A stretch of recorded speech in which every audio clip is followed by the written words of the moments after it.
Boa noite, boa noite, boa noite a todas e todos. Decidimos tomar essa atitude, desenvolver essa atividade, mediante um contexto identificado pelas nossas psicólogas, que estão aqui, todas presentes, a Bárbara, Maíra, Paula e Silvia, tá? Queridas por todos, de um crescimento, a partir de estudos verificados por elas, da ansiedade, da depressão e de casos de suicídio entre jovens, entre adolescentes. Entre 2000 e 2015, houve um aumento de 45% nesses casos. E é um tema tabu, mas não falar faz mal. Então, diante desse cenário, desse contexto, a gente resolveu convocar essa atividade. Nossas psicólogas organizaram tudo e trouxeram uma convidada especialista no tema, Fernanda Rezende, a quem eu peço uma salva de palmas.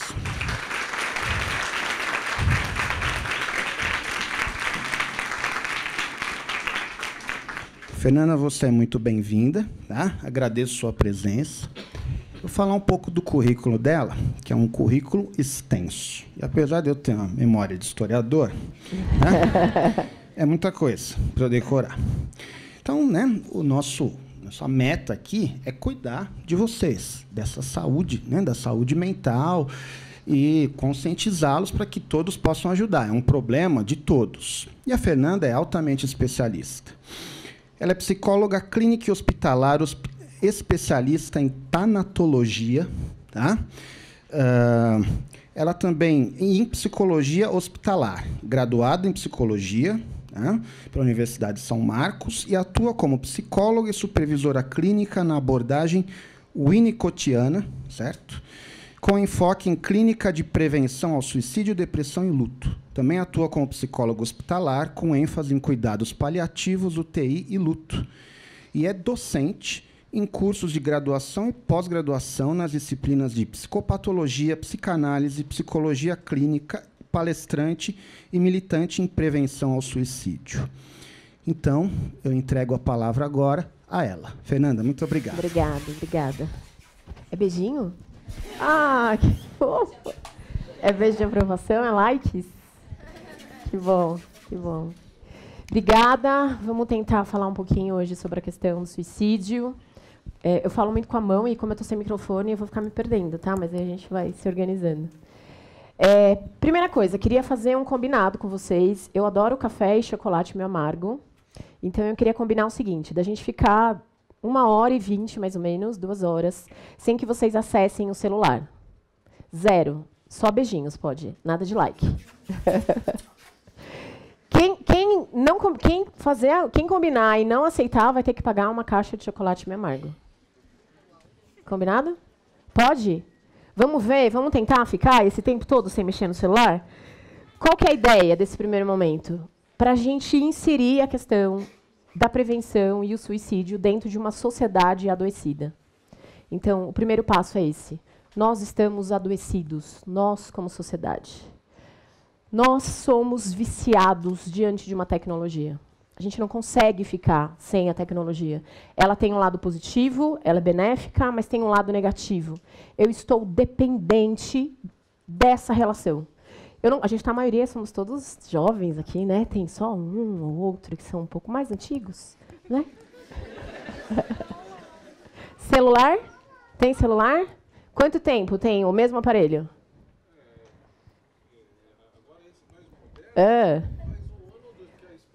Trocou. Perfeito.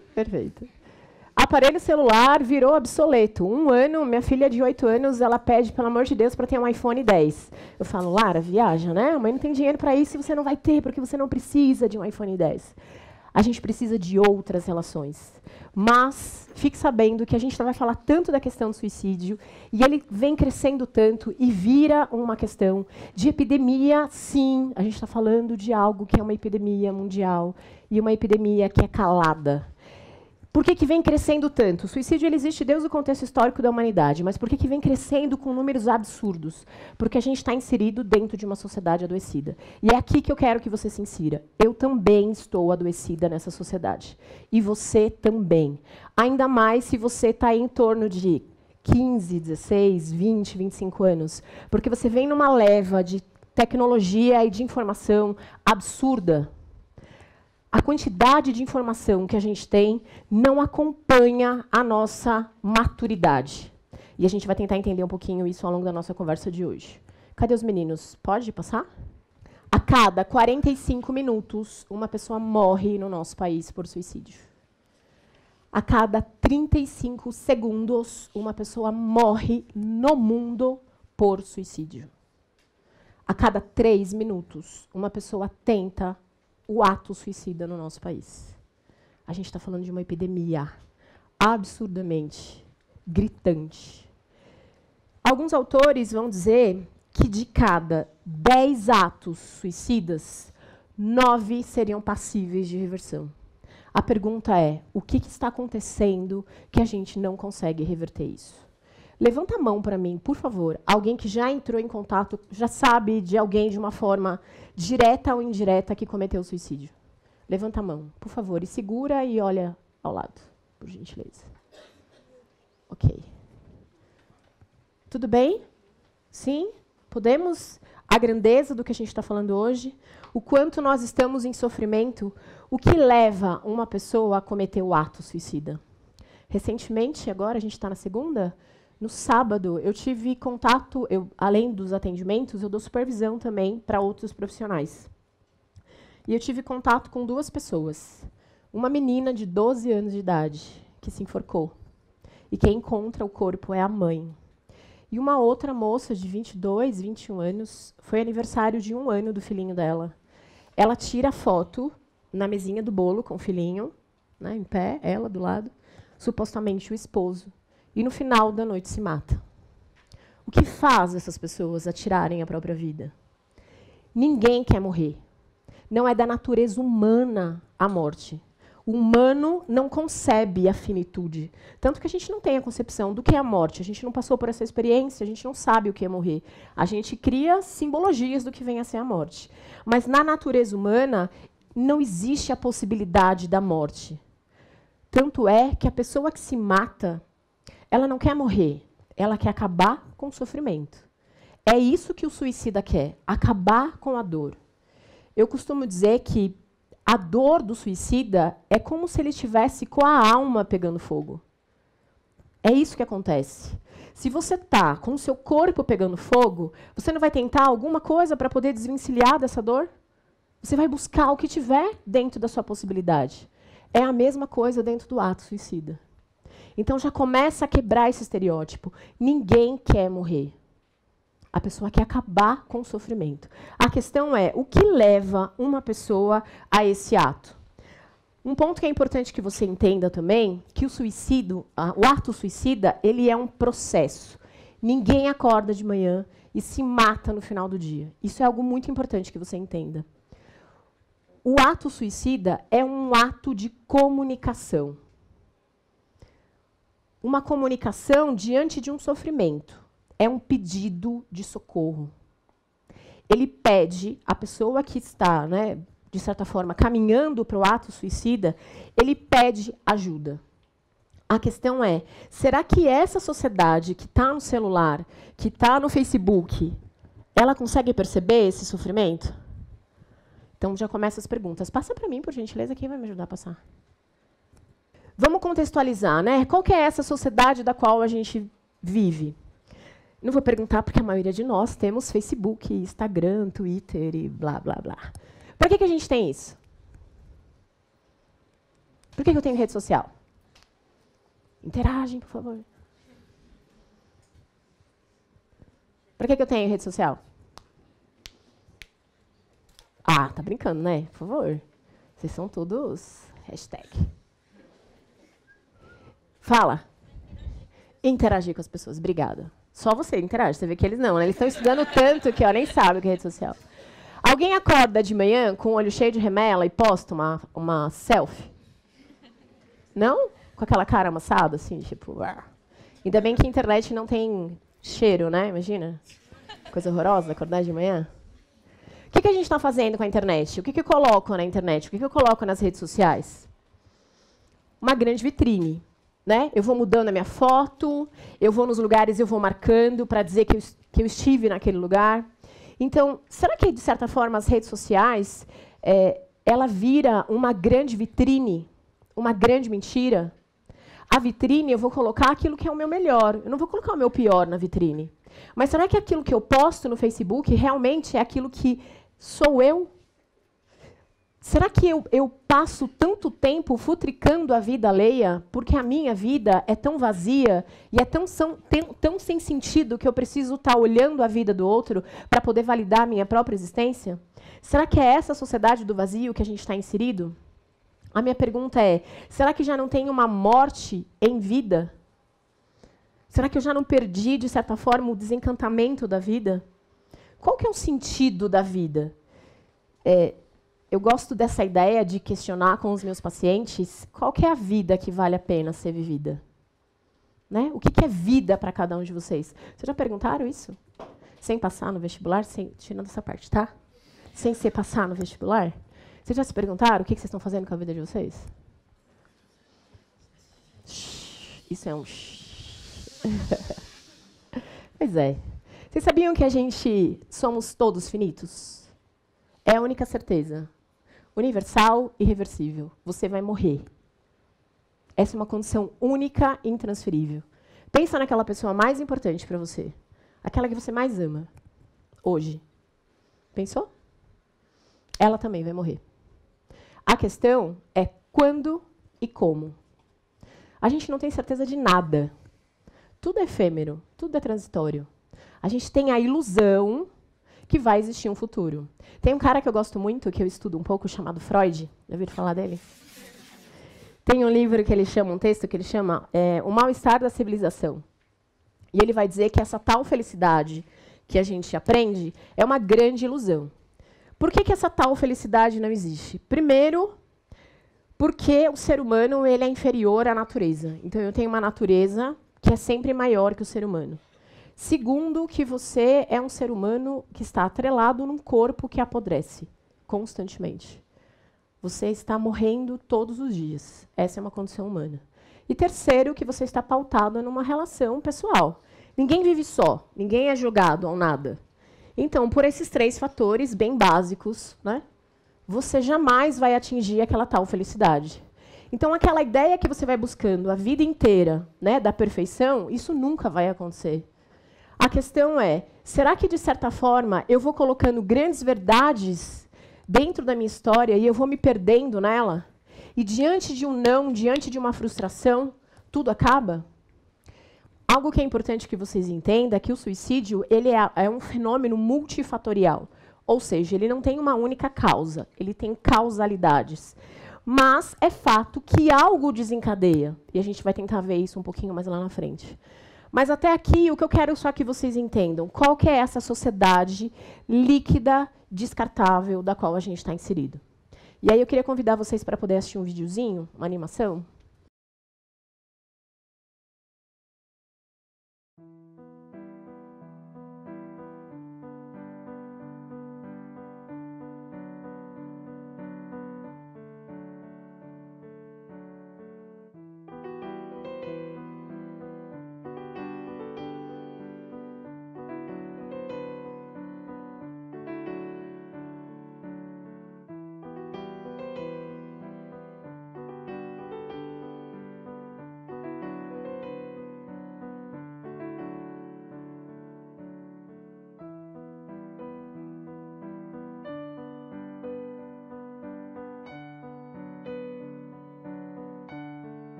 Olha só, comum na fala dos meus pacientes. Fernanda, a sensação que eu tenho é que eu estou sozinho dentro de casa. Eu tento dizer o que eu sinto, mas é bem aquela coisa, né? Como que você sente? Como que você tá? Ah, tá tudo bem. Ah, eu também tô com dor de cabeça. Se atropela, né? Não se escuta. Não se valida mais a dor do outro. Se sobrepõe a minha própria dor em relação ao outro. Então, sensação de desamparo, de não se pertencer, de não ser ouvido, de não ser valorizado. São falas constantes que os pacientes me trazem. Essa vida, né, a vida biológica, ela continua existindo. Mas essa dor de não existir, de não pertencer a algum lugar, ela é constante. Então, a ideia, né, que eu coloquei aí no slide para a gente poder discutir, a sensação que eu tenho é que já existe mortes existenciais anteriores à morte biológica. Então, esse sofrimento, ele já vem de longa data. Já vem numa sensação de não pertencer a um ambiente, seja família, seja escola, seja faculdade. Não sei se vocês acompanharam, mas de maio a junho, 4 estudantes da USP se mataram. Vocês estão aqui dentro, vocês sabem disso. É um dos vestibulares mais concorridos. O que faz uma pessoa estudar do jeito que vocês estudam para chegar na hora de passar no vestibular, né, ser aprovado e cometer o suicídio? O que será que vem acontecendo? Então, essa é a proposta, né, da gente tentar trazer hoje um pouco mais de reflexão, até para quem sente isso, ou reconhecer isso num colega, saber que não está sozinho. Não é frescura. A gente está falando de uma dor de existir. Há uns tempos, umas 6 semanas atrás, mais ou menos, estava eu nas minhas andanças cibernéticas no Facebook à noite, domingo à noite, né? Imagina, nada para fazer, né? E eu lá andando domingo à noite no Facebook, e aí eu me deparei com um grupo chamado Suicídio. Não sei se está ainda visível, eu espero que não, mas chamado Suicídio. E aí eu solicitei a entrada, e a hora que eu fui aceita, foi assim, um show de horrores. O que eu imagino que seria o inferno de Dante, para mim, foi aquela cena. Diversas fotos de automutilação. Diversas. Lives, né? E aí, para o meu espasmo, tinham mais ou menos 65 mil membros. E assim, de uma forma deliberada, né? As imagens eram postadas de uma forma deliberada. Até que chegou uma hora que eu acredito que era uma menina, pelo formato do braço, ela vai mutilando, ela pega gilete, ela vai cortando. E aí dá a sensação de que ela respira por algum instante e ela corta o braço. E aí para-se a imagem. Confesso que eu tenho 12 anos de experiência em relação ao suicídio. Eu confesso para vocês que eu parei e eu chorei muito. E eu pensei assim, qual que é a minha responsabilidade como sociedade? O que está acontecendo que essas pessoas estão se matando? E eu, sociedade, de certa forma, não estou interagindo em relação a tudo isso. Tentei entrar em contato para ver quem eram os administradores. Todos eram adolescentes menores de idade, que também se automutilavam. E a administradora era uma mexicana, que estava morando nos Estados Unidos, então tinha uma dificuldade na comunicação e até uma dificuldade nas leis brasileiras, porque isso é contra o Estatuto da Criança e do Adolescente. Isso a gente está, né, incentivando a violência e não prevenindo. Isso não é prevenção ao suicídio. Deixar essa quantidade de fotos e imagens de automutilação. E ela me diz, com muita dificuldade no idioma, que ela é uma sobrevivente ao suicídio. O que é isso na literatura? São os familiares que perderam um ente querido. Ela tinha perdido a filha, de 13 anos de idade, também por suicídio. E o que ela tentou me dizer nas mensagens é que, na concepção dela, a filha procurou ajuda e a filha não foi ajudada. Então, a maneira que ela encontrou de auxiliar nesse processo era deixar esse grupo aberto e os próprios adolescentes se organizarem. Você imagina que isso, é claro que isso não ajuda em nada, né? Então, nessa hora, eu entro em desespero e eu falo, uau, qual que é a minha responsabilidade? Para a gente só seguir um pouquinho adiante, e aí a Bárbara vai me ajudando na questão do horário, a internet ela tem um lado positivo e negativo. O negativo é que você pode publicar aquilo que você quiser. Se você, bem rápido, jogar lá no YouTube suicídio, você vai ter uma série de imagens, né, das mais atrocidades possíveis. Recentemente viralizou um vídeo na internet de uma menina que devia ter mais ou menos uns 16 anos, segundo ela, fazendo uma brincadeira.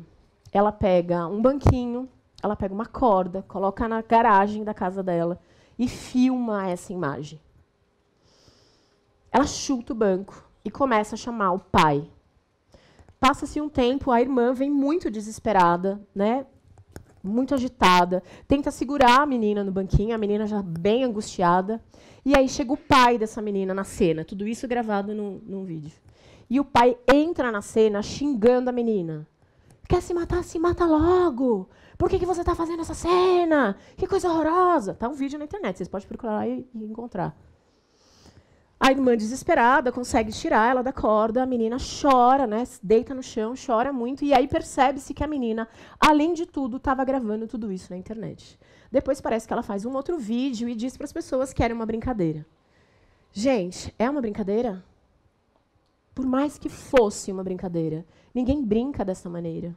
E mais do que isso, será que eu não sou esse pai que, de certa forma, agride essa menina e não compreende? Será que, de certa forma, essa sociedade do vazio é uma sociedade que julga e que é cheia de preconceito em relação à dor do outro?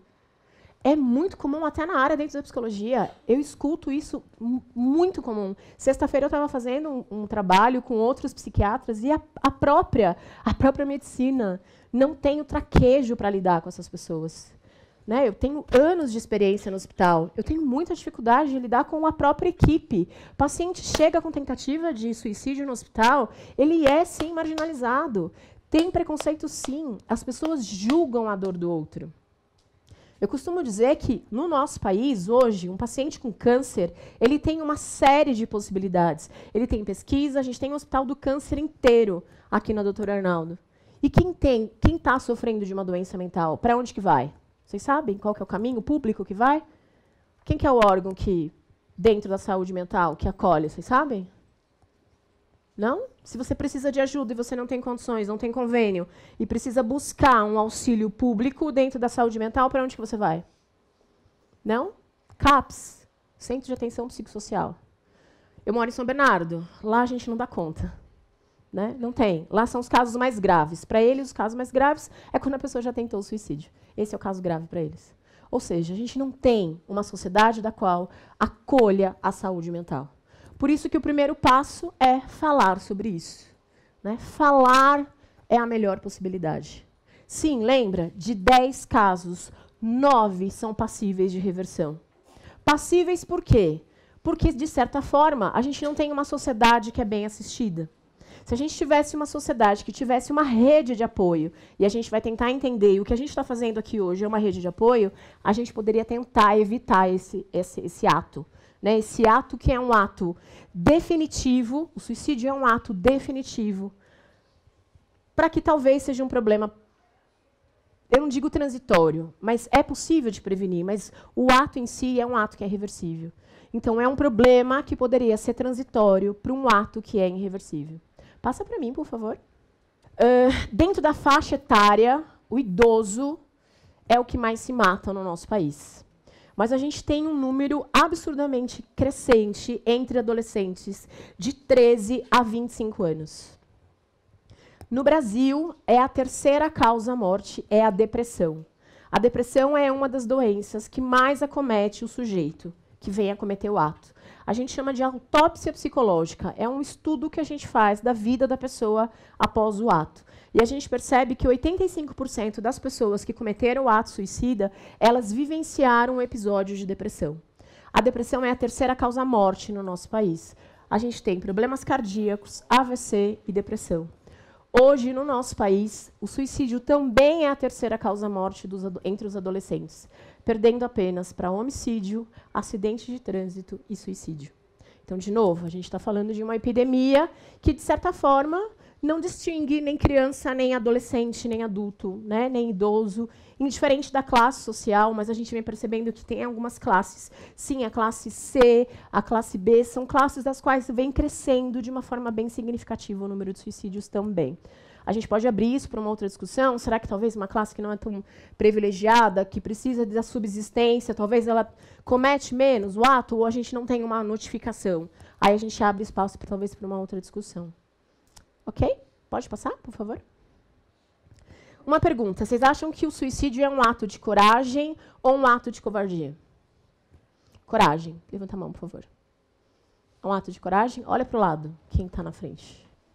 Ok. Quem acha que é um ato de covardia? Sim? Covardia? O ato suicida é um ato de desespero. A pessoa não é nem covarde e ela não é nem corajosa. Ela está em desespero. Lembra? A alma dela pega fogo. Não é o corpo, é a dor de existir. Então, ela está em tremendo desespero.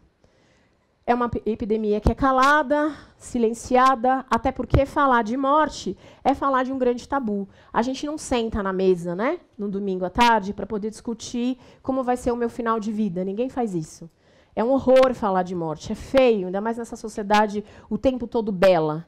Quem dirá sentar na mesa, domingo à noite, e falar para os pais de vocês que vocês estão pensando em morrer? Né? Então, o suicídio é um assunto tabu. Tabu é aquilo que a gente não quer olhar de frente. Mas o fato de não falar não significa que não exista. Existe e muito. Lembra? A cada 45 minutos uma pessoa morre no Brasil. Ou seja, até o final da nossa conversa, 2 pessoas vão ter morrido no nosso país por suicídio. Ok? Mais um pouquinho? Sim? Cadê os meninos? Estou perdida. Sim? Passa. Então, o que é importante você saber? Que o suicídio ele é um fenômeno multifatorial. Ele é bio, ele é psíquico e ele é sociocultural. O que é bio? Você tem uma predisposição genética para isso. Por isso que é comum entre os familiares a mãe ter o filho, ter a avó, ter o sobrinho, ter. Então, sim, eu tenho um componente biológico que predispõe a isso. Eu tenho um componente psíquico, é a minha história de vida. Né? Quem é a Fernanda? Qual que é a história de vida da Fernanda? O que fez a Fernanda... Eu vou fazer aniversário amanhã, tá? Depois vocês dão beijinhos. O que fez a Fernanda dos 40 aos 41 anos? Qual que é a história de vida dela? Essa história de vida, as relações das quais eu vou estabelecendo ao longo da minha vida, a maneira que eu vou lidando com as minhas perdas, a minha capacidade criativa que é desenvolvida ao longo da minha história, vai dizer da minha saúde psíquica. Então, sim, o suicídio tem uma capacidade psíquica de ser vivenciada, tolerada. E eu tenho um aspecto sociocultural. Se é um fenômeno multifatorial, eu preciso de um acompanhamento multifatorial. Vamos voltar de novo na questão do câncer? Paciente comum fala assim para mim, Fernanda, tem hora que eu não consigo tomar banho. A água batendo no meu corpo dói. Não é que eu não quero trocar de roupa, mas eu não tenho energia psíquica para fazer isso. Será que a gente vira para uma pessoa que está enfrentando um câncer e diz para ela, levanta da cama, tenha força de vontade, troca a roupa, mexe o cabelo, vai no cinema que as coisas melhoram? Será que só isso é o suficiente para uma pessoa conseguir se livrar do câncer, se curar do câncer? Sim ou não? Claro que não. E por que a gente fala isso para um depressivo? Ah, é falta, né, de força de vontade. Ah, eu acho que ele não tem força de vontade o suficiente. Tenha mais iniciativa, que as coisas vão melhorar. É claro que uma pessoa que está acometida pelo câncer, ela também precisa disso. Ela também precisa acreditar na capacidade dela, mas não só. Ela precisa de quimioterapia, talvez ela precise de rádio, talvez ela precise de cirurgia. O depressivo é a mesma coisa. Ele precisa de acompanhamento médico, ele precisa de acompanhamento psíquico e ele precisa, sim, de uma rede de apoio social e cultural. Então, olha só que interessante. O papel da família. Isso é indispensável. Não estou fazendo apologia aqui à família tradicional, ok? Mamãe, papai, filhinho, não é isso. Mas a gente tem um grande número de famílias disfuncionais. Isso é fato. Bate no consultório. Você vai investigar a família, a própria família tem dificuldade de aceitar o processo de adoecer do paciente. Muitas vezes ela não acredita. Eu estou com uma paciente de 14 anos de idade. Ela veio por uma ingestão. O que eu tenho hoje no meu consultório, mais de 90% dos meus pacientes são pacientes que eu chamo de sobreviventes. Eles tiveram um ato suicida e sobreviveram a esse ato. Então, essa é a minha população maior da qual eu cuido. Então, essa paciente de 14 anos, ela chega para mim após uma tentativa de suicídio por ingestão medicamentosa com medicamentos da mãe. É uma família bem disfuncional, tem uma série de questões aí de violência ao longo da vida dela, ao longo da infância. Mas essa menina, o tempo todo, ela vem, né, o que a gente chamaria de se namorando da possibilidade de morte. Depois de alguns manejos que eu faço junto com a família é muito resistente em acreditar que realmente a menina poderia cometer, né, o ato. Depois de alguns manejos, eu consigo fazer com que a menina mude de casa. Ela vá para a casa do pai, porque eu acredito que é um pouco mais estruturada a família. E a menina mora numa casa hoje que no quarto dela é mais ou menos 6 metros de altura. E ela diz assim para mim, Fernanda, é muito difícil, porque tem hora que aquilo fica muito grande. E, ao mesmo tempo, aquilo fica muito pequeno. Eu sento na janela e eu, né, me enamoro de se lançar ou não. E eu trato com ela de uma maneira clara. É um local de risco? Pode ser um local de risco? Ela, sim. Né? À noite é o momento mais difícil, a gente sabe, a depressão tem isso de maneira muito forte. À noite passa a ser algo horrível para a pessoa que está vivenciando esse quadro. E ela diz que na parte da noite, quando ela está sozinha, e eu já orientei a família a não deixar ela dormindo sozinha, é o momento que ela tem mais angústia. Lembra, o suicídio é um ato que não é transitório, que é fixo para um problema que pode ser passageiro. Então, a angústia dela vem à noite. E, na hora do desespero, a gente tem que conter. Eu ligo para o pai e peço, olha, a gente precisa telar essa janela. Né? A janela está um local ali da qual ela pode se lançar. O pai, no dia seguinte, me liga e diz, Fernanda, precisa mesmo colocar tela? Aí vem a ética e a boa educação, né? Eu sou meio espafalhatória, assim, né? Então não pode falar palavrão, tá? E aí eu conto. 1, 2, 3. Não, pai. Pai, faz o seguinte, me diz uma coisa, eu não conheço a casa. Se a fulana se jogar, ela se machuca? Ah, claro que se machuca. Então o senhor já tem a minha resposta. Né? Ó, qual que é o papel da família? Né? A família é a base, é a primeira instituição da qual o sujeito está inserido. Eu gosto muito de pensar algo no sentido de eu sou aquilo que fizeram de mim. Eu sou a minha história. Agora, o que eu faço com aquilo que fizeram de mim? Aí é minha escolha. Mas não tem como. As minhas figuras parentais, elas vêm de bagagem. A sua figura materna e a sua figura paterna, que não necessariamente é sua mãe ou seu pai, é a herança que você tem. O que você faz com isso? Você é aquilo que fizeram de você. O que você faz com aquilo que fizeram de você, aí vai a sua capacidade criativa. O seu psiquismo diante disso tudo. Então, ó, pensando no fenômeno, eu tenho o papel da família, eu tenho o papel da escola. Né? Vocês estão dentro de um ambiente educacional. Qual que é o papel dessa escola, dessa instituição em cuidar de vocês? Eu estava conversando com as meninas. Tem algum grupo da qual vocês possam reivindicar? Porque, sim, é papel da escola também. Lembra dessa menina que eu comentei com vocês? Ela ficou no banheiro, escrevendo se era o momento final da vida dela ou não. Qual que é o papel da escola nesse primeiro instante? Acolher essa paciente, acolher essa aluna, trabalhar com essa aluna. Eu achei super bonitinho. Eu fui no banheiro e eu vi os cartazes que tem no banheiro de vocês. Eu achei isso ótimo. Né? A menina entrou de manhã na escola, a escola já sabia que era uma menina problemática, que já tinha uma série de questões. A menina entrou de manhã na escola.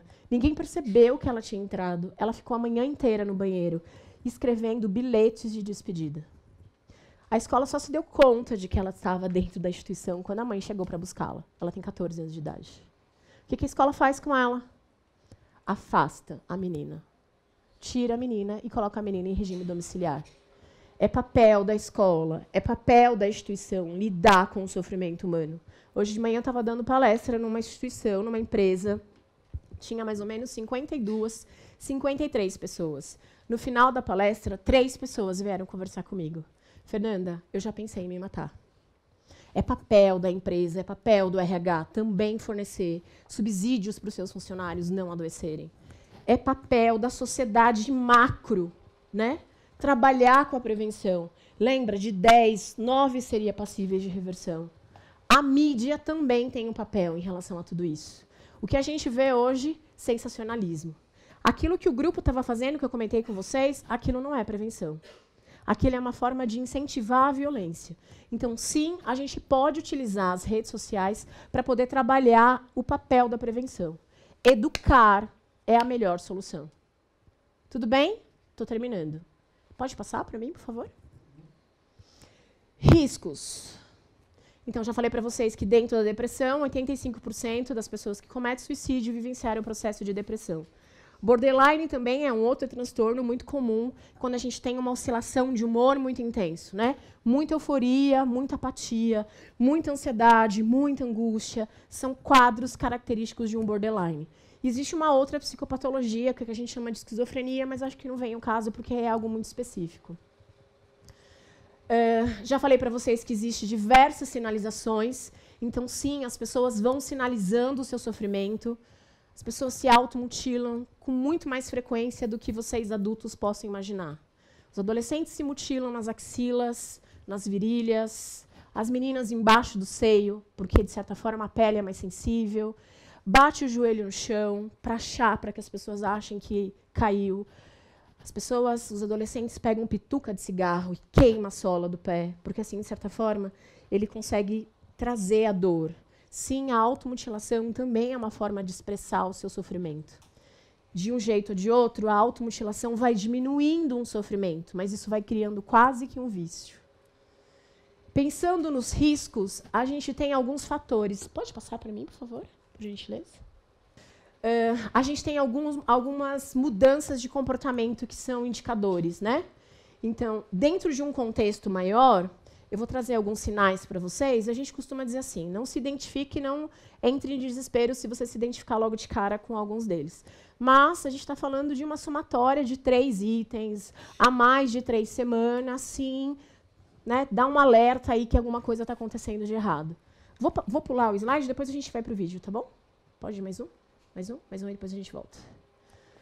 Doenças psicossomáticas. O que eu estou falando disso? Dor de cabeça constante, problemas intestinais, constipação, cefaleia, problemas de dermatite atópica constante, são doenças somáticas. Geralmente, essas doenças somáticas, elas geram diversas visitas, ou em pronto-socorro, ou em especialista. Isso acaba sendo muito comum.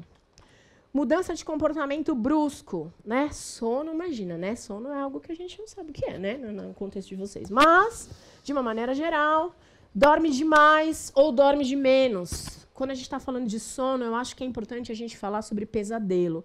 Depressão é muito característico a relação de pesadelo. Pesadelo diz de persecutoriedade, né? Então, sensações de ameaça, sonhos com morte, enfim, isso também é uma característica dentro da depressão. Peso. Aumento ou diminuição de peso significativo, principalmente nas mulheres.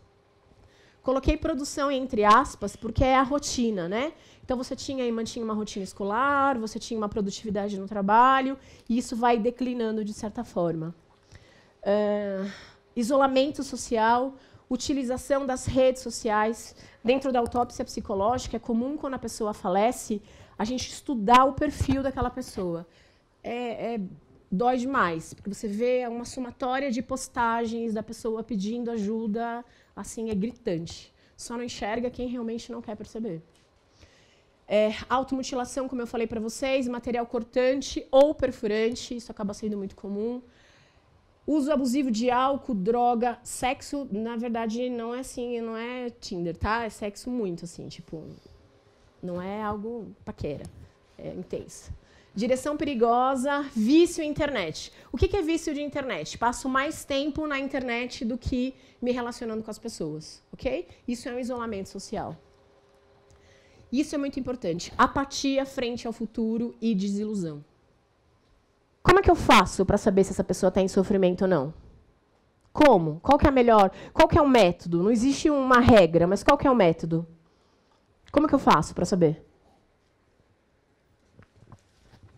Se a pessoa está em sofrimento, como que eu faço?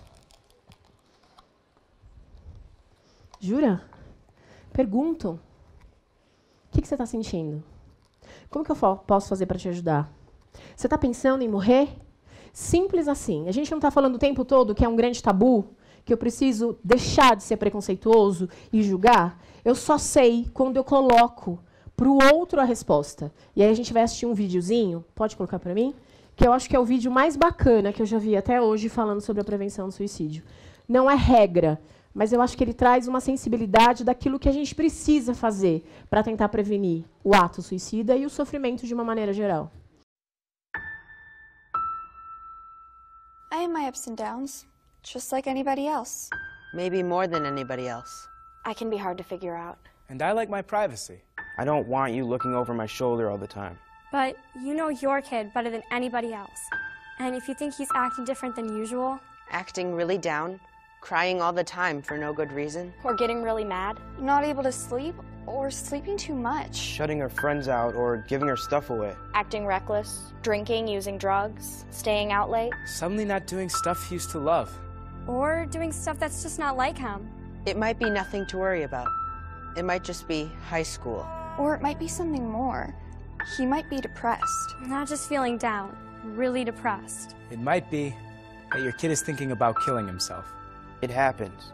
More than you think. More than it should. And people say, I had no idea. I thought it was just a phase he was going through. I never thought she'd do it. I wish he'd come to me. I wish he'd said something. I wish I'd said something. When it's too late. So if you think your kid's acting different, if she seems like a different person, say something. Say, what's wrong? How can I help? And ask straight out.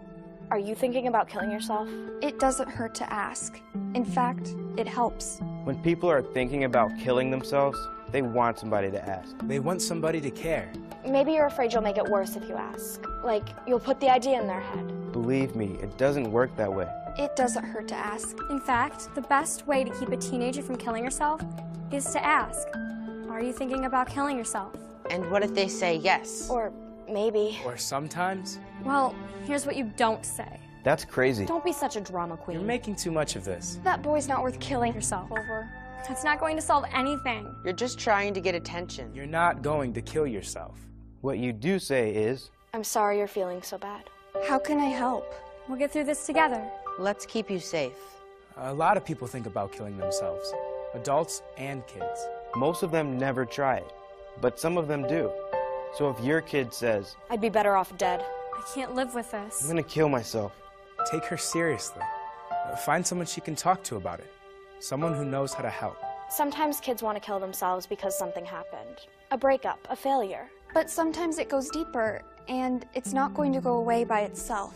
Get some help. Talk to your doctor. Or a counselor at school. Or your minister. but don't just let it drop. And make sure that your kid always has someone to turn to.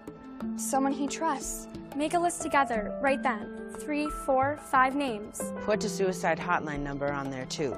Have him keep that list in his wallet, so he always knows where to turn. Make sure your home is safe. If you have pills she could use to hurt herself, lock them up. If you have a gun, don't just lock it up. Get it out of the house. The bullets, too. And one more thing.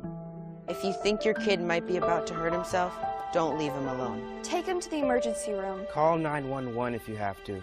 We all have our ups and downs, but sometimes it's more than that. If you think something's wrong, the only way to find out is to ask. Ask straight out. Are you thinking about killing yourself? Don't wait until you're sure. Trust your gut. Because it never hurts to ask. And it can make a big difference. All the difference. In your kid's life.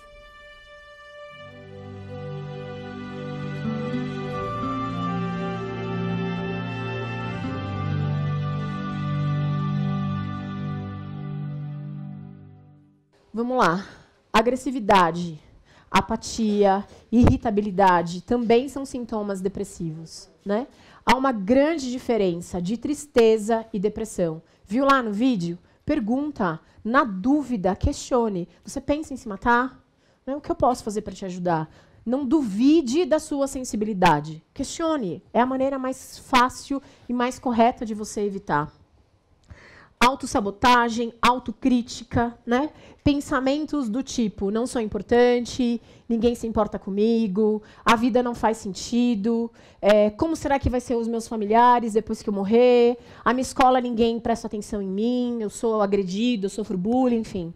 São discursos de pessoas que estão em sofrimento. O que a gente vê hoje na internet, e isso acaba sendo comum também, são as cartas e os bilhetes de despedida. Sim, as pessoas utilizam a internet com vídeos, com postagens, para poder dizer do seu sofrimento. Fique atento a isso. As pessoas vão dando sinais. Lembre, o ato suicida, ele é um ato de comunicação. A pessoa está comunicando algo que ela não está dando mais conta. Sobe um pouquinho para mim, mais uma, por favor, que eu acho que tem mais duas. Sinais e alerta. Isso é bem importante que você entenda. Lembra que o suicídio ele é um processo? Ninguém acorda de manhã e se mata no final do dia? Se a gente pudesse colocar e classificar isso, eu diria que o primeiro instante é o pensamento. Pensar em suicídio não faz de você uma pessoa suicida. Por quê? Lembra da Lara que eu falei para vocês? Diante de um momento de desespero, se eu imaginar a minha filha numa situação de extrema violência, aquela angústia, aquela sensação horrível, eu vou pensar, eu quero acabar com isso. Eu vou acabar, eu vou dar um jeito de acabar com essa angústia. Então, imaginar que minha filha pudesse vir a falecer ou algo acontecesse com ela ia gerar uma sensação de muito desespero. Pensamento de morte. O fato de eu pensar em morte, em me matar, não faz de mim uma suicida. Diz que eu sou humana. Então, diante de um sofrimento, é natural, estou colocando entre aspas, que a pessoa pense em acabar com o sofrimento. Não tem problema pensar. Isso é humano. Aonde que entra o alerta? No amarelo. Quando eu começo na ideação. A ideação é o e se? E se eu me matar? E se o mundo acabar? E se minha família? Como minha família vai ficar? E se for a medicação? E se for a corda? E se for o metrô? Na cidade de São Paulo, o local que a gente mais tem morte por suicídio é o metrô e a CPTM, e os trens. Né? Quando você escuta objeto lançado na linha, muito provavelmente foi alguém que tirou a própria vida. Então, a ideação, a pessoa já começa a se perguntar quais seriam o que a gente chama de modus operandi. Modus operandi é a maneira que a pessoa encontra de acabar com a sua própria história, de acabar com a sua própria vida. O modus operandi ele vai ter dois sentidos. Ele vai ter o aspecto social e o aspecto psíquico. Por exemplo, aqui na cidade de São Paulo, então, é o metrô. O metrô é um modus operandi de fácil acesso para esse social. Mas a maneira que a pessoa também escolhe, a forma de cometer o ato, também é uma comunicação. Isso também tem um sentido simbólico. Lembra da menina de 12 anos que eu comentei com vocês, que se enforcaram? Ela, de certa forma, premeditou que a mãe encontrasse o corpo. A maneira que ela encontra também é uma maneira de dizer sobre o seu sofrimento. Então, na ideação, a pessoa já começa a trazer as perguntas. Na ideação, o amarelo já está piscando. Por isso que a gente está falando do mês de setembro amarelo. É o momento que essa pessoa já precisa estar em acompanhamento. Lembra que a biopsicossociocultural, ela já precisa estar em acompanhamento biológico, ela já precisa estar com acompanhamento psicológico e ela já tem que ter uma rede de suporte diferenciada. Planejamento. Aí eu já estou falando no vermelho. Planejamento, a pessoa já buscou a maneira, a forma que vai executar o ato e a letalidade daquilo. No planejamento, a gente está falando de um risco muito alto. Por isso que é vermelho. E, por fim, a tentativa propriamente dita. Né? Como eu falei para vocês, o meu consultório ele é permeado por essas pessoas e eu chamo eles de sobreviventes, porque, aos meus olhos, é um renascer novamente. Então, a maioria dos meus pacientes, eles ficaram com algum tipo de sequela, né, físicas, transitórias ou não. Como continuar a viver com a dor emocional, né, com o peso desse existir e ainda com uma sequela? Como é que fica esse continuar? Então, percebe? A gente está falando de diversos sinais e alertas que são possíveis de serem prevenidos. A questão é, será que a gente tem condições, como sociedade, de reverter a tudo isso? Estou terminando já, só mais uma, por favor. Estou terminando. Mitos, né? O que é verdade e o que é mentira? Mito. Quem fala não comete o suicídio. Mentira. A gente está falando aqui mais de uma hora, né? O tempo todo a pessoa está dando sinais de que ela está em sofrimento. Então, sim, se ela falar que ela está pensando em se matar, leve isso. Não é frescura, não é mentira, é real. Ela pode estar em muito sofrimento. Tentou uma vez, sempre tentará. Não é verdade, é passível de prevenção, a gente consegue reverter. Mas sim, é fato que a pessoa que cometeu a primeira vez, ela vai ter uma predisposição a cometer outras vezes. Então, ela entra nessa margem de risco e de alerta. Quem quer faz, não fala. Mentira, sinal o tempo todo. A dor da depressão não é frescura, né? E sim, a gente já viu que são diversos motivos. Não é uma única causa, são causalidades. Mas sim, a pessoa está em sofrimento. Ela, na verdade, ela não quer morrer e ela também não quer chamar atenção no sentido de milindro, né? Ela está chamando atenção porque ela precisa de ajuda, porque ela está em sofrimento. Falar sobre suicídio estimula o ato. Mentira, ao contrário. Quanto mais a gente abrir espaço, quanto mais a gente discutir sobre o assunto, mais possibilidade de prevenção. Isso é um ponto que eu acho que é muito importante. Não é ausência de Deus. Está longe de ser. Né? A gente está numa sociedade extremamente religiosa. Claro que isso não vai estar na mídia, mas a gente tem um número muito significativo de pastores e padres se matando. Se fosse assim, então, a gente não teria esse número tão grande. Não é falta de amor a Deus. Ao contrário. Eu costumo dizer que o paciente que está vivenciando esse processo de depressão, talvez ele ame muito mais a vida do que a gente, que não está barganhando com ela. Porque ali, ó, todo dia, ele precisa encontrar algo para conseguir sobreviver à dor. Então, não diga que é falta de amor, que é falta de, né, de motivação, não é verdade. A gente já falou sobre isso, basta ter força de vontade que você melhora, sai com seus amigos, né? Vai ficar tudo bem. Isso é mito. Depressão mata. Tanto mata que a gente está aqui conversando sobre isso. E o último slide, prometo. Verdade. Né? Diálogos abertos sobre o suicídio. Falar não significa executar. Na dúvida, pergunte, né? Escute. Como posso fazer para te ajudar? Me ensina a te ajudar.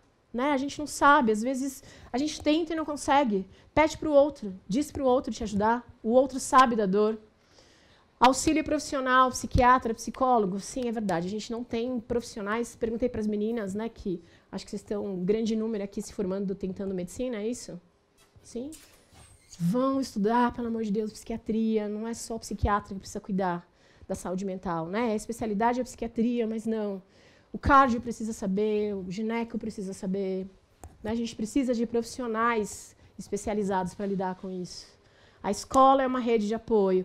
A informação e educação para a vida, né? De certa forma, a sensação que eu tenho é que essas pessoas se desconectaram da vida. Para mim, o suicida, ele se desconecta da vida.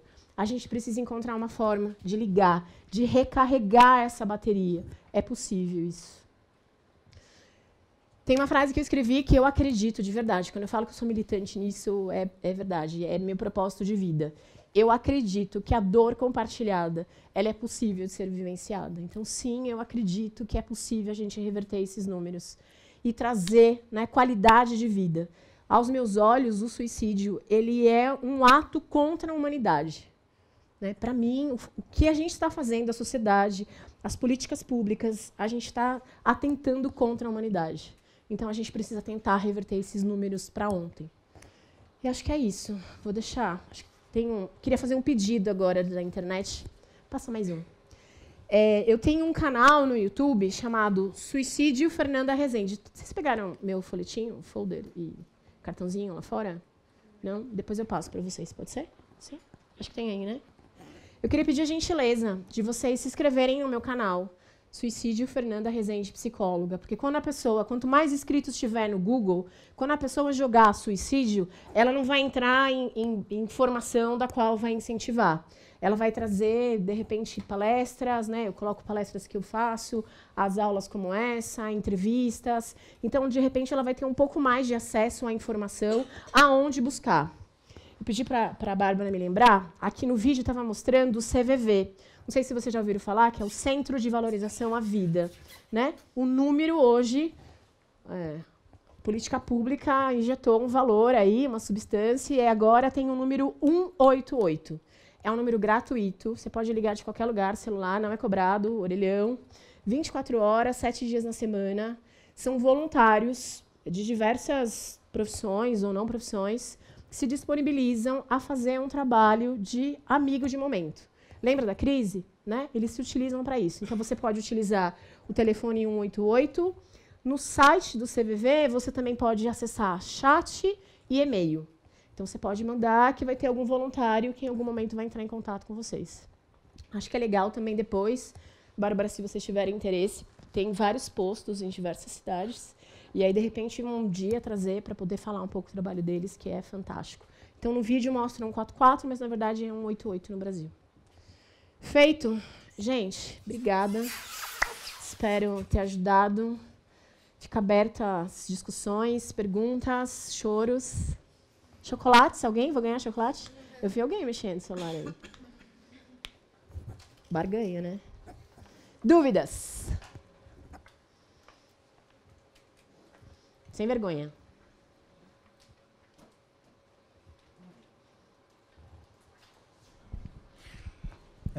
Caso alguém tenha dúvidas, comentários, é só levantar a mão, a gente leva o microfone até vocês. Tá? Era importante falar isso. Vocês estão com medo, é isso?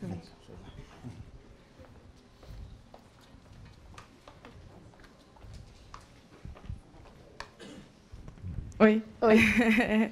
Eu queria perguntar, como é que é o nome daquela série? Me fugiu agora. Acho que é Três porquês? Tipo, como é que isso ajuda ou atrapalha? Como é que você chama? Júlia. Júlia, minha visão, tá? Minha crítica. Acho que aquela série, ela tem uma dualidade. Fato positivo, ela traz à tona uma questão do suicídio que viralizou, né? Acho que isso foi extremamente importante. Acho que ela fala sobre a questão da escola, do bullying, acho que ela fala da disfuncionalidade da família. Mas a minha crítica a essa série é que no final... Vou fazer spoiler que fala? Spoiler? Que fala? A Hannah se mata, né? E ela se mata mostrando o jeito correto de se fazer. Para mim, aquilo é um desuso, aquilo não auxilia em nada. Eu tive um paciente adulto, pai de família, com um filho pequeno, que ele ficou 24 horas assistindo a cena da Hannah se matando. Então, eu acho que isso não é legal, né? Eu acho que ele poderia trazer o tema, mas poderia fazer de uma forma um pouco mais educativa. A gente tem um fenômeno chamado efeito Weber, que é quando você tem alguém da mídia, né, da qual comete suicídio, e a maneira que isso é divulgado. Então, sim, isso é pesquisas que vai trazer, o CVV traz isso de uma maneira muito intensa. Quando tem uma notícia na mídia de que alguém, né, enfim, venha a falecer por suicídio, você tem aí um aumento de quase 400% ao dia de atendimento. Então, a gente precisa tomar muito cuidado com isso, né? Isso tem que ter muito respeito. A gente teve, uns meses, acho que ano passado, uma notícia do jogo de baleia azul, enfim. Isso é fake, não é verdade, não teve nenhum caso que foi comprovado. Isso foi muito mais, né, um receio, um medo. Mas a gente tem uma onda agora, eu sou zero, não sei jogar nem aqueles docinhos, sabe, de celular, assim, não sei jogar. Mas tem um jogo chamado Momo, que parece que é uma boneca japonesa, não sei a origem.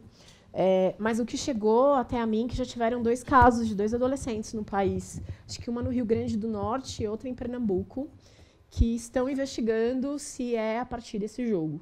Então, é uma série de etapas e o último desafio é a criança, o adolescente, cometer um suicídio por enforcamento. Não sei te dizer o que é real, o que não é, mas sei que isso está aí virilizando. Algumas escolas até fizeram um memorando para os pais, orientando, enfim. Acho que vale sempre a orientação. Acho que isso é o que prevalece. Mas eu acho que movimentos como esse que a gente está fazendo agora, hoje, ele tem que começar aqui, mas ele não tem que terminar aqui, né? Então, acho que vocês têm que levar isso adiante, tem que colocar cartaz mesmo, tem que fazer grupo de apoio, tem que conversar, porque é isso. Acho que essa é a possibilidade. Mas a série trouxe uma notoriedade, não tem como dizer que não, né? Tanto que na segunda temporada, começa um dizer falando que eles são personagens, né? Que se precisar de ajuda tem que buscar, enfim, CVV e tudo mais. Fato é que aqui em São Paulo a gente não tem, né, rede de apoio suficiente para isso. Então, acho que é essa troca, né? É essa possibilidade. Tentar evitar o máximo possível. Tá? Então, a gente tem que tomar muito cuidado com essa questão da internet. Por isso, meu pedido de vocês se inscreverem no meu canal, para que, né, tenha aí essa possibilidade de informação. Tá bom? Eu gostaria de saber se suicídio é hereditário. Por quê? Lembra dos aspectos biopsicossociocultural? Lembra? São fatores, né? Então, no aspecto biológico, sim. Né? Tem uma predisposição biológica, sim. Eu só pergunto porque na família do meu pai, eles eram 12... 8 homens e 4 mulheres. 4 homens se mataram, sim, inclusive meu pai. Isso. É isso mesmo. Isso é real. Quando a gente está falando de cidades do interior do estado, você tem um número maior dentro de algumas famílias, porque você não tem tanta, né, a troca ali. Mas, sim, isso é fato. Por isso que a gente precisa de um acompanhamento, né, biológico, precisa de medicação. Não é só uma questão de um acompanhamento de uma rede de apoio e um acompanhamento psicológico. O biológico, ele se desorganiza, por isso que ele precisa de acompanhamento, por isso que não é frescura, né? O câncer não precisa de tratamento, a depressão, o ato suicida também precisa de acompanhamento biológico. Tem toda a razão. Mas não é só, tá? Por isso que ele é multifatorial. Ele é biológico, ele é psíquico e ele é social. Só vou completar um pouquinho a fala do senhor, Quando a gente tem uma pessoa que a gente chama de sobrevivente, né, que a literatura vai dizer que são as pessoas que sobrevivem a um ato, a gente tem uma possibilidade de 30% de risco da pessoa cometer suicídio dentro da família. Quando a gente está falando de luto, né, o luto é uma reação natural à perda. Diante de uma perda de um ente querido, você tem que passar por esse processo de tristeza, do enlutamento. Dentro dos lutos mais complicados, mais adoecidos, que a gente poderia falar, é o luto por suicídio. Então, um pai que perde o seu filho, uma mãe, o luto parental é um dos lutos mais complicados de serem elaborados. Então, olha como a gente amplia isso, né? A gente está falando, a cada pessoa que comete o suicídio, 5 pessoas são afetadas de uma forma direta. Essas 5 pessoas têm um risco maior de vir a cometer o suicídio. E, Júlia, 15 pessoas, de uma forma indireta, que são pelas redes sociais, enfim, elas também podem ser estimuladas a cometerem o suicídio. Então, sim, é isso também. Agora todo mundo quer perguntar, né? Levantou o primeiro, todo mundo quer.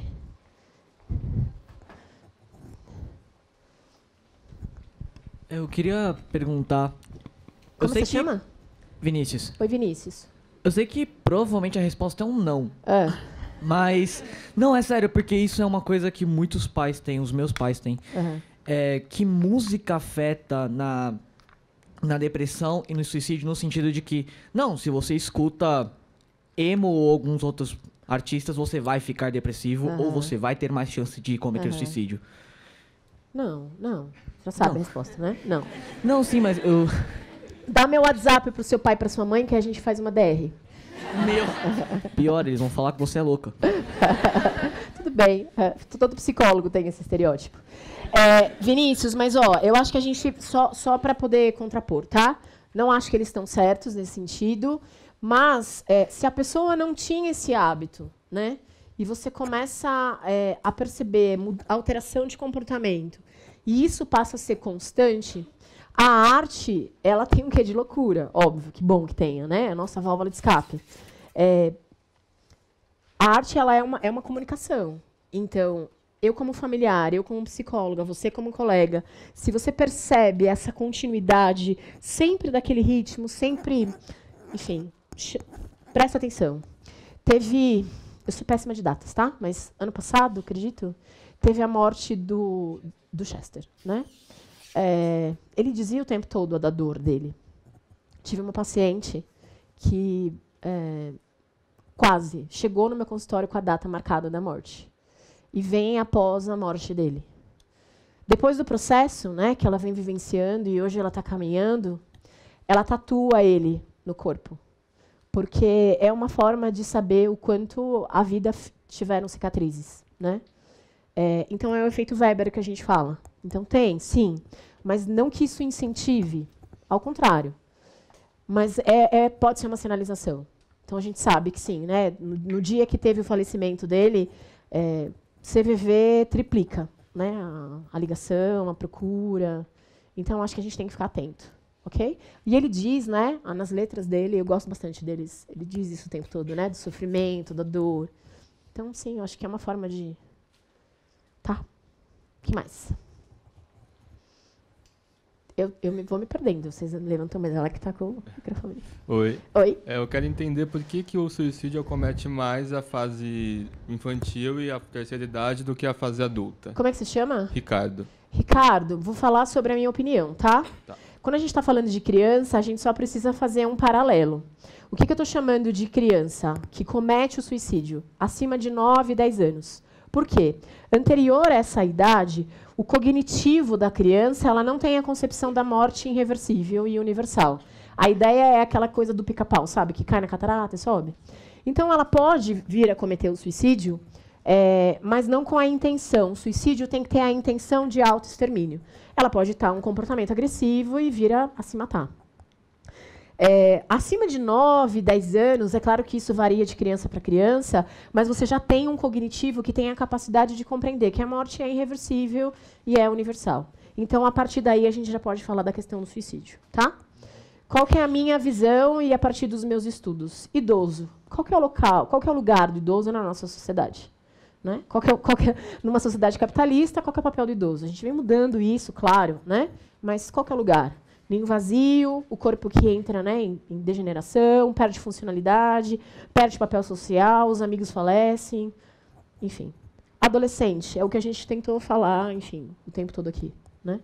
Eu tenho tudo e eu não tenho nada ao mesmo tempo. Qual que é o sentido da vida? Né? Qual que é a vida que vale a pena ser vivida? Então, ainda é o idoso, é a faixa etária que mais comete suicídio, mas a gente tem um número muito significativo de adolescentes e crianças que vêm se matando. Se a gente pensar em gênero, o homem se mata mais do que a mulher. Mas a mulher comete mais atos, né, a tentativa em si. O homem ele tem uma letalidade, mais, né, o ato letal mais intenso. Então, arma de fogo, se precipita. Mas isso vem, essa diferença vem diminuindo ano a ano. Mas ainda você tem um número maior de homens se matando do que de mulher. Mas na fase adulta é grande também a proporção. Sim. Pensando em gênero, o homem se mata mais do que a mulher. Tá? E com forma mais letal. O meu olhar é esse. Eu acho que a gente está falando de um aspecto que é biopsico-sociocultural e o aspecto social acaba sendo um fator. Fatores de proteção. Pessoas casadas, que têm filhos e que têm uma estabilidade de uma rede de apoio. Não estou dizendo que a religião não sirva, tá? Quando eu falei a questão da relação com Deus, é esse estigma que as pessoas têm de que se tem amor a Deus, tudo pode. Não é nesse sentido. Mas a gente sabe que essas redes, seja dentro da religião, seja na comunidade, não importa onde, se a pessoa se sente inserida dentro do contexto, isso passa a ser um fator de proteção. Então, homens solteiros que perderam o emprego, eles são mais propícios a cometerem o suicídio dentro daquele contexto multifatorial. Tá? Mas é a minha visão, tá? Aqui perguntou, aqui também, ó. A gente está com horário, Bárbara? Vai sinalizando, por favor. Tá. Você vem falando muito de conversar com a pessoa. Uhum. Mas e essa corrente que tem muito no Facebook de Setembro Amarelo, fala comigo, se você quiser, me chama no chat. Isso não pode ser perigoso? Porque a pessoa não pode, sei lá, algum gatilho para outra pessoa, algum conselho ruim, não deveria ser... Sim. Procure um psicólogo. Como é que você chama? Vitória. Vitória. Lembra do exemplo que eu falei para vocês, do grupo que eu entrei, que eu passei muito mal? Lembra? A gente tentou, depois de um momento de choro e de angústia minha, eu tentei encontrar alguns alunos e alguns colegas psicólogos e a gente criou uma rede de apoio. No primeiro momento, a gente tentou tirar essas imagens, mas como a coordenadora lá do grupo não aceitou, eu criei um grupo chamado Suicídio e Automutilação. Hoje ele está mais ou menos 6.000 pessoas. As pessoas entram qualquer hora do dia e compartilham sua dor. Hoje eu não estou bem, parece que a vida não vale a pena, hoje eu estou melhor. Né? Então, a gente vai percebendo que se tiver essa rede de apoio de uma forma ética, coerente, isso ajuda, e muito. O que a gente não pode é ter esse lado contrário. Né? Então, lá nos posts, quando a pessoa colocava a imagem, o que vinha era mensagens de violência. Vai mesmo, né? Você não fez ainda por quê? Você vai primeiro que depois eu vou. Coisa absurda, assim, que parece medonho. Mas eu vou no contraponto. Se a gente tiver um grupo ético, coerente, de pessoas comprometidas, né? A gente tem a proposta de auxiliar. Lembra do vídeo da menina que tenta se enforcar? Que o pai chega brigando? A sensação que eu tenho é que eu também chutei o banquinho dela. Porque, de certa forma, eu, como sociedade, talvez eu não esteja fazendo o suficiente para poder auxiliar. Então, o que a gente precisa saber? Educar. Se educar, qual que é a forma correta, quais são as possibilidades, o que é mito, o que é verdade. Né? A pessoa vindo pedindo sua ajuda, por que não? Lembra, é um ato irreversível para um problema que pode ser transitório. Lembra da paciente que se a grade não tivesse, se a janela não tivesse com grade, ela pularia? Quando a gente tenta trazer pessoas próximas, empáticas a ela, a gente tenta fazer a reversão. Mas precisa tomar cuidado, né? Então, mas eu digo assim, por exemplo, nós, as estudantes, publicando isso, vem uma outra estudante, vai e pede ajuda. Eu não posso acabar fazendo algo ruim, tentando ajudar? Eu acho que o pior é estimular. Né? Eu acho que o que a gente pode fazer é isso. A gente não tem... não dá para ter psicólogo para todo mundo, não dá para ter médico para todo mundo. Né? E o ato é ali naquele momento.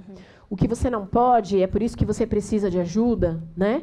É encontrar maneiras de... A pessoa precisa de acompanhamento, ela precisa de psicólogo, ela precisa de médico, mas naquele instante, talvez o que ela precise é um pouco de você. A questão é que, na maioria das vezes, a gente não está para ouvir e trocar com o outro. A gente está pensando em colocar foto no celular. Essa é a minha questão, né, para trazer para vocês. Sai do mundo virtual e vem para o mundo real. Às vezes, não acho que é ideologia, tá? Mas, às vezes, um café pode salvar a vida. De verdade. Acredito nisso.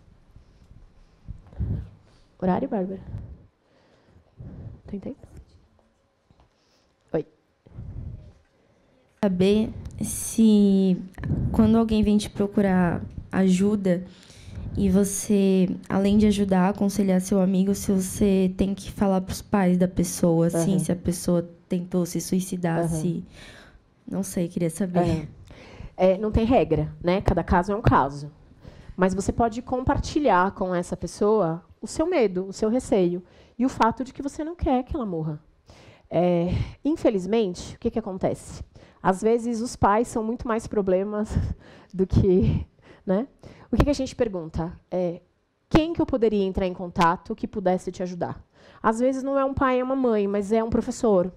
Né? Às vezes é um namorado, às vezes é alguém que não seja dentro de casa, mas que pode auxiliar.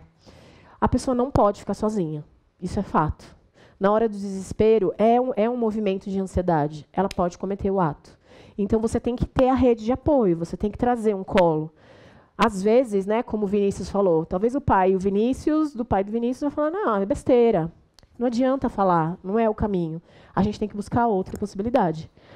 Mas, se ela sinalizar para você que ela vai pensar, que ela está, né, crente disso, sim, você precisa buscar auxílio, porque ela pode vir a cometer, lembra? Né? Então, sim, mas diga para ela antes, olha, estou muito preocupada, né? Eu não sei sozinha te ajudar, eu preciso que você me ajude a te ajudar. Quem que eu posso procurar da sua rede de apoio, mesmo não sendo seus pais? Acho que você tem que falar no... Senão você não vai gravar. E os pais, mesmo vendo o filho na iminência de matar, eles não mudam de ideia, mesmo assim? Adoraria, né? Por isso que a gente precisa educar, né? Por isso que a gente precisa falar, por isso que a gente precisa... Também, é um olhar meu, tá?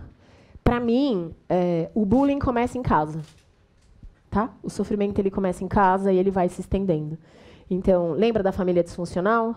Se você não trazer família para dentro do consultório, né? Não estou dizendo que é culpa da família, mas eu estou dizendo que somos adoecidos.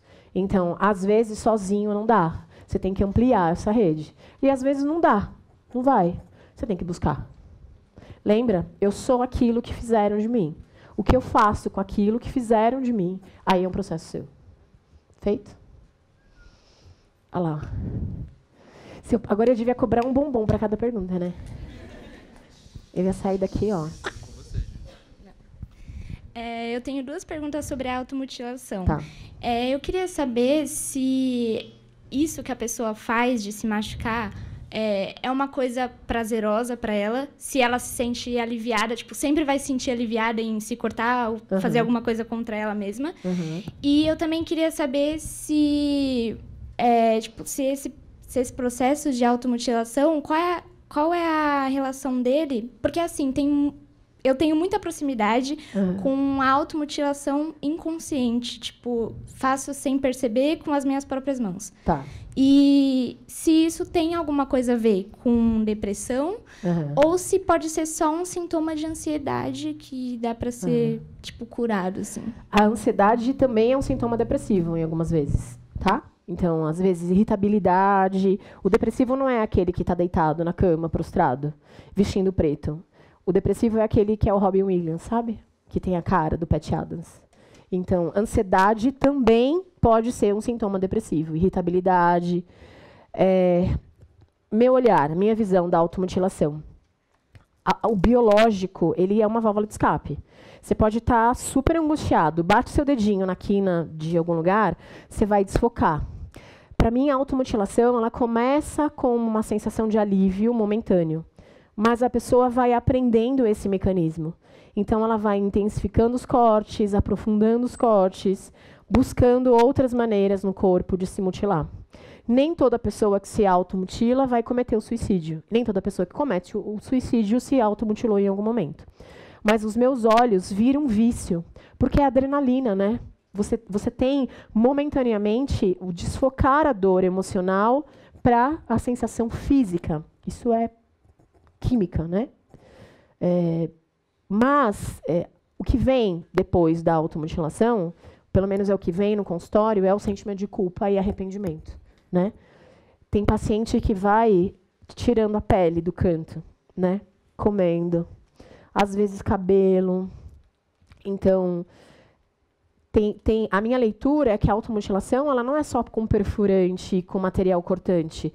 De repente, ela vem com uma questão de um corte de cabelo radical, ela vem com uma caixa de Dramin, ela vem com uma caixa de Luftal. Isso, para mim, também é uma automutilação. Então, a automutilação ela também é perfurante e ela também é cortante. Mas uma autossabotagem, tem paciente que entra em dietas, né? Dieta da verdura. Ninguém vai passar a vida inteira comendo verdura. Isso, para mim, é uma automutilação. Tem um contexto, tá? Emagrecer em 15 dias, sei lá, 8 quilos, não vai acontecer. Vai se desidratar, vai pegar uma anemia. É uma automutilação, aos meus olhos. Então, vai além, para mim, do que o material perfurante e cortante. Fernanda, as pessoas que têm depressão costumam ter vários tipos de gatilhos dentro da família, rede social. Como quando você está entrando em uma crise, você está, enfim, acabou de ter um gatilho, qual é a primeira coisa que você faz, assim? Porque às vezes você não consegue pedir ajuda naquele momento, você não tem força para aquilo. Então, no momento do gatilho, assim, qual que é, tipo, a primeira coisa que eu tenho que fazer? Não tem regra, né? Cada caso é um caso. Acho que dentro do processo terapêutico, você vai aprendendo a se ler e a se conhecer. Até onde você pode ir, que você vai ter condições de pedir ajuda. Eu acho que, por mais que você esteja sem energia nenhuma na cama, alguém ou alguma maneira você pode pedir. Eu acho que só não dá para pedir quando acabou, né? Então, eu acho que é um movimento também que você tem que ter de respirar, saber que não é frescura, não se culpar, porque a depressão é cheia de culpa, né? Cheia de incapacidade, lembra da autossabotagem, né? Desesperança, menos-valia. Então, eu acho que tem muito um comportamento de acreditar que aquilo que você está sentindo não é de verdade. Acho que esse é o primeiro passo, né? É real, você está sentindo, né? Seu corpo está dizendo. Você está ali tentando se concentrar nos estudos e você não consegue. Não é porque você é preguiçosa, porque você... Não, você está em sofrimento. Então, eu acho que antes de chegar na crise, você consegue fazer uma leitura aos poucos e de quem você pode direcionar. Porque, às vezes, você pede ajuda para uma pessoa, só que você sabe que aquela pessoa não vai te ajudar. A minha leitura, tá? Se torna uma autossabotagem. Você quer que ela te ajude, mas, no fundo, você sabe que ela não vai te ajudar. Então, você já está lá com seu combustível pequenininho, já quase não tem energia, e você direciona o pedido para aquela pessoa que você gostaria que reconhecesse. Não é uma autossabotagem? Então, deixa eu direcionar para uma pessoa que eu sei que não vai me criticar tanto, né? Talvez assim eu não entre tanto na reserva e eu tenha condições de continuar. Mas, aos meus olhos, sozinha é tudo muito mais difícil. Por isso que você precisa de uma rede de apoio, né? Por isso que você precisa do seu espaço. Sim, é importante você ter atividade física, isso ajuda, isso é bacana, né? Não consigo fazer, mas é legal, é importante. Ter os seus momentos, ter a sua música, ter seu filme, ter seu livro, mas também poder chorar, tomar banho, sentar no box do banheiro e chorar bastante, sem sentimento de culpa, né? Ninguém quer estar depressivo. Não é uma questão de escolha. A gente não escolhe, né? A gente não corta porque é legal, né? A gente corta porque dói. Por isso que corta. Não é frescura. O que mais? Meio amargo?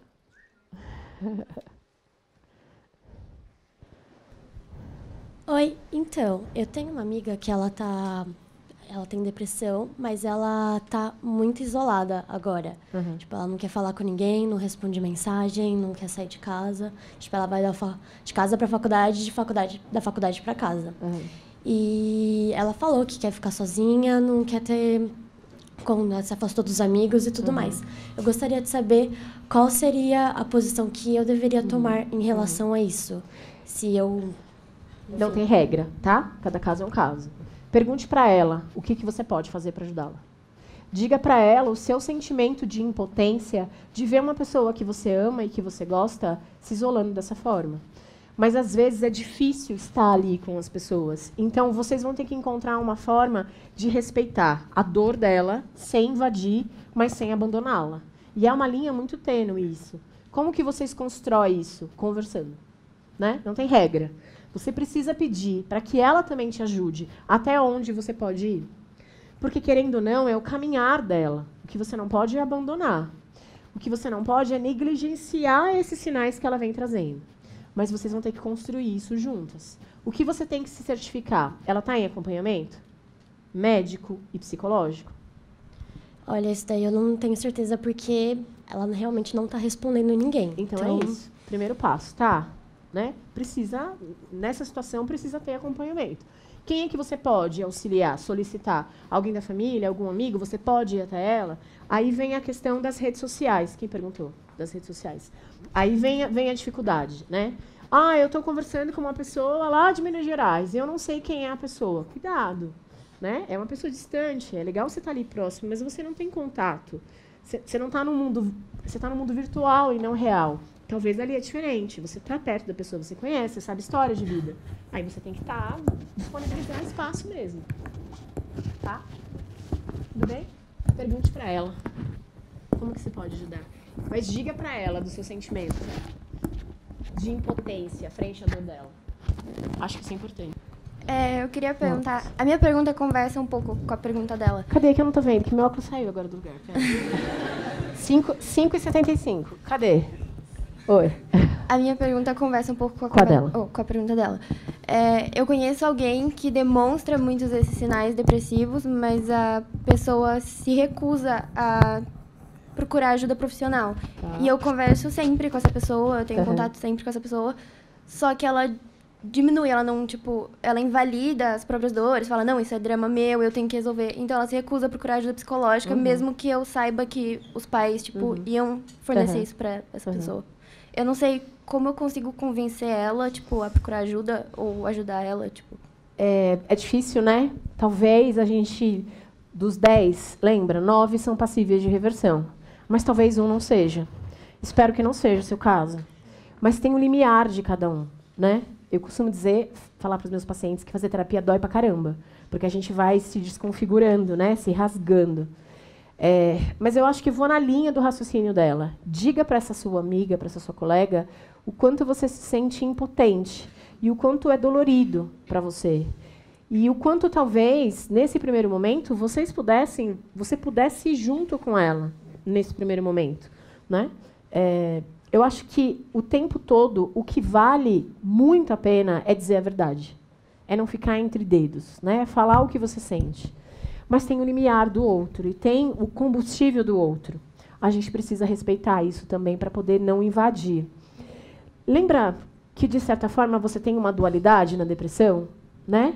Então, às vezes, a pessoa diz que não quer ajuda querendo ser ajudado. É uma dificuldade nessa comunicação. É tudo tão confuso que, às vezes, nem ele sabe. Então, muitas vezes, é auxiliar a limpar essa comunicação. É conseguir enxergar além daquilo que ele está dizendo. É conseguir enxergar e entender nas entrelinhas. Mas é o tempo dela, né? É o espaço dela.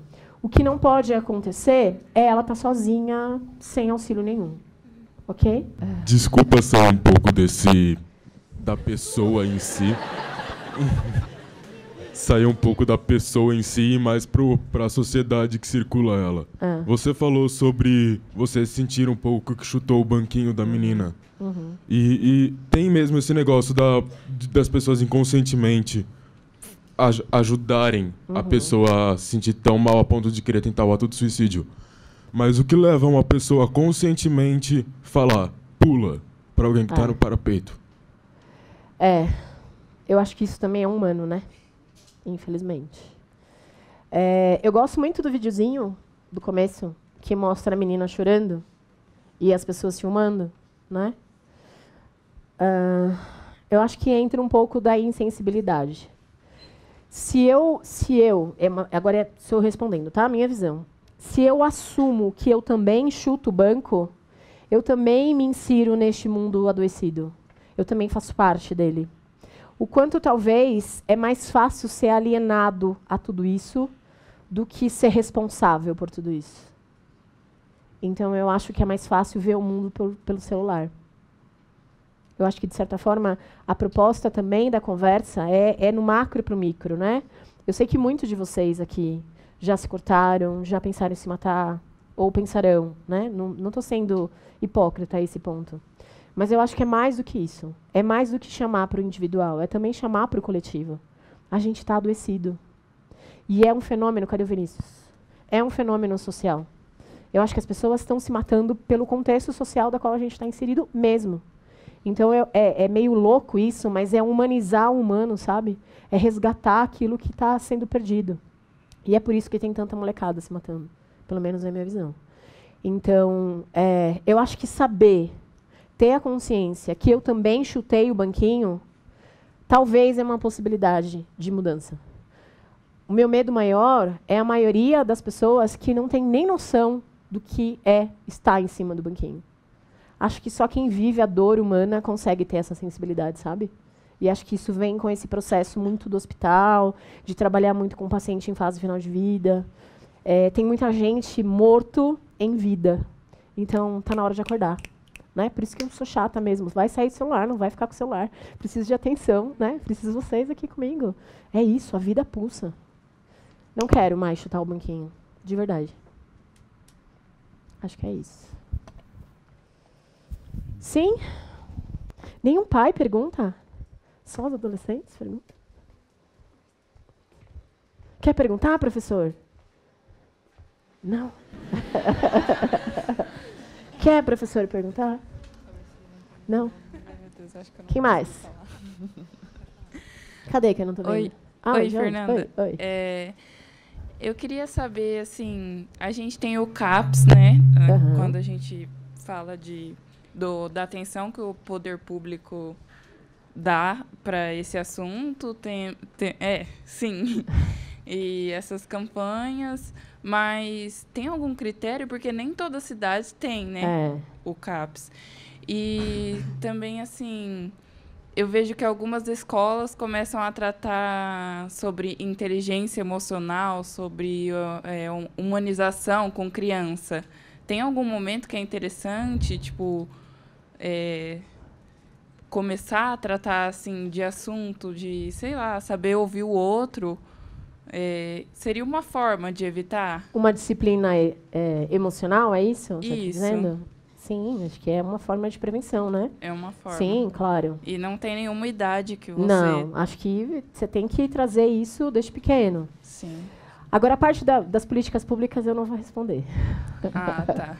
É um caos. Eu moro em São Bernardo, eu estou há 4 meses tentando um espaço público. Nós somos um grupo voluntário de psicólogo, que é esse grupo da qual eu vou orientando e vou estudando.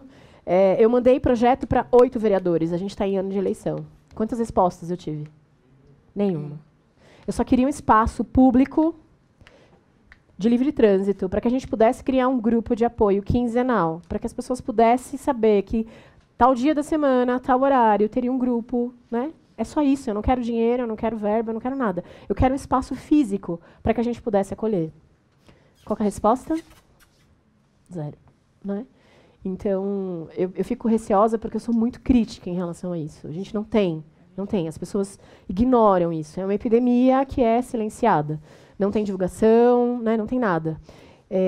Domingo, eu queria fazer um espaço numa praça pública em São Bernardo, junto com o posto do CVV de São Bernardo, que são parceiros, a coordenação de lá são pessoas muito bacanas. A gente queria fazer um ato público na praça, domingo à tarde, trocando livros, porque a gente acredita que o livro também é uma forma de você Tem um momento de respiro, né? Então seria uma troca. A gente junta esses livros, doa esses livros, senta na praça e conversa. Eu só tive negativa, porque a gente não pode ter um ato desse sem autorização da prefeitura. E a prefeitura, 0. Né? Então é isso. Estudem, por favor. Né? Estudem. Discutam política, isso é importante. O que mais? Oi. Aonde? Ah, psicóloga. Vai vendo. Aí vem. Fernanda, oi, Bárbara. Você já tangenciou um pouco nessas orientações e eu queria fazer uma pergunta um pouquinho mais dirigida, assim.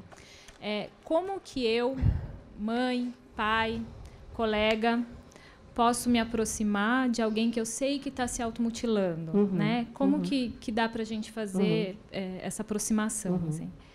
Eles se cortam de formas silenciada, mas ao mesmo tempo sinalizando, né? Então, na dúvida, Bárbara, pergunta, né? Eu estou percebendo que o seu joelho está sempre machucado. Estou percebendo que no seu braço você está sempre usando essa pulseira. O que está acontecendo? Né? Eu estou vendo que você está se machucando. Vamos tentar encontrar juntos uma possibilidade? Né? Eu não quero que você se machuque.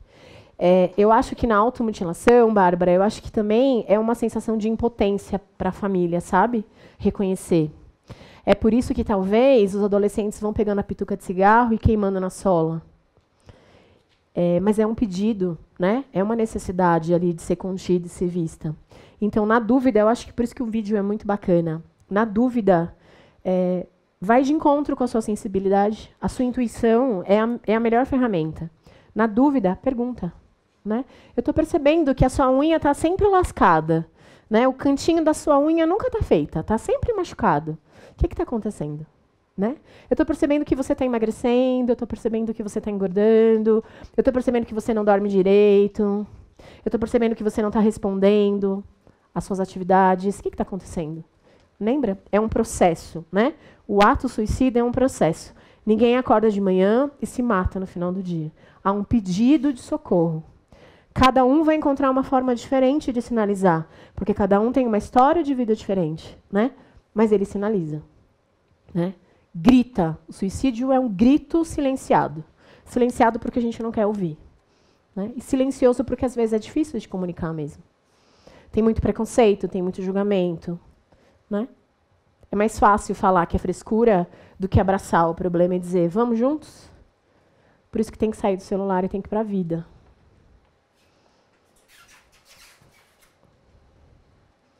Ah, um pai. Oi, você pediu, eu vou atender. Boa.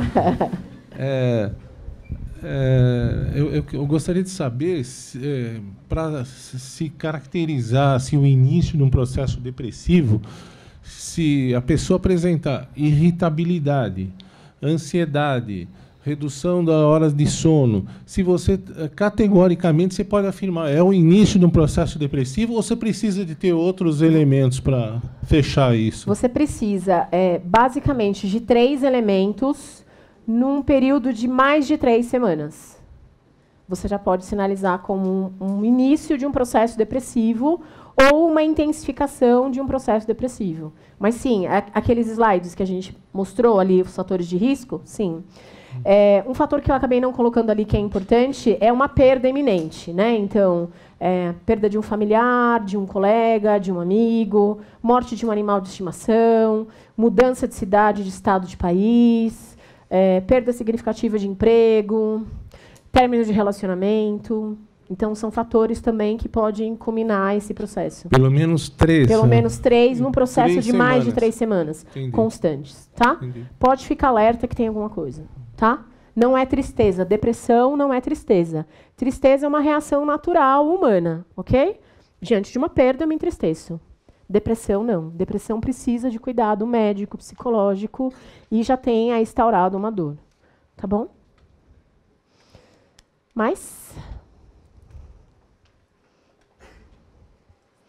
Tá, a gente vai terminando já. Oi, desculpa, é que eu fico pensando toda hora sobre os moradores de rua. Tipo, eles sofrem mais do que todos nós. Eles sempre têm, sei lá, vivem isolados, tem, tipo, sei lá, não tem, a gente não olha direito para eles. Eles sofrem preconceitos, algumas vezes são mortos, mas, tipo... Por que a gente nunca vê, tipo, relatos de suicídios de moradores de rua? A gente sempre só vê de jovens, tipo... Parece estranho, porque sempre eu vejo, sei lá, senhores de 70 anos na rua e, tipo... Qual é a diferença entre... Como eles conseguem, não sei, de tanto sofrer... Sim. Eu não sei. Vou acompanhar alguém que estava lá em cima, a minha crítica em relação às políticas públicas, tá? Sim, é que, tipo, assim... Eu não sei, porque sempre me perguntam... Também não sei a resposta, mas vamos tentar pensar juntos. Uma coisa que eu brigo muito no hospital é a subnotificação. Quando a pessoa chega a cometer o ato em uma via pública ou em domicílio, o SAMU pode chegar, mas é a Polícia Civil que vai junto para poder fazer a notificação. A pessoa veio a cometer o suicídio, faleceu, vai ter uma notificação que vai para a Secretaria da Saúde, tá? A pessoa bate com uma tentativa de suicídio no hospital, nem sempre é notificado os órgãos públicos. A gente não consegue ter dados para isso.